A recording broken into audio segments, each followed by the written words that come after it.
si Pangulong Aquino itinanggi ang mga tinatawag na tweet post sa Twitter ito na siya'y nakikipag-date sa oras ng trabaho. Happy birthday, Tuesday New Live. Magandang umaga. Happy birthday. Magandang umaga sa inyong dalawa at maraming salamat. Tahasang sinagot ni Pangulong Nonoy Aquino ang kumalat sa Twitter kahapon. Sa Twitter account ng isang nagpakilalang The Real Edu Manzano, sinabi nito na nakita di umano niya si Pangulong Nonoy Aquino sa Green Hills kasama si Grace Lee. Mabilis itong umani ng mga reaksyon at agad ding kinagat ng ilang media. Pero sa dinalawang misa kahapon ng hapon ni Pangulong Nonoy Aquino sa Malacanang, kasabay ng anibersaryo ng Office of the President, pinabulaanan ng Pangulo ang tweet miss.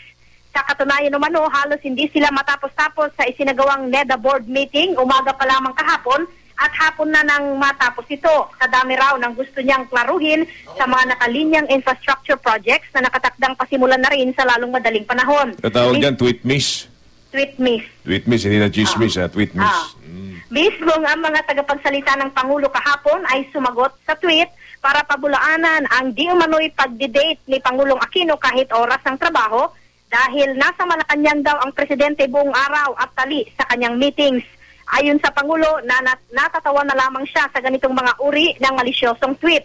Pabiro na lang sinabi ng Pangulo na siguro ay kailangang maihanap niya ng trabaho ang mga taong walang magawa sa buhay para hindi na mag-imbento pa ng kung ano-anong kwento.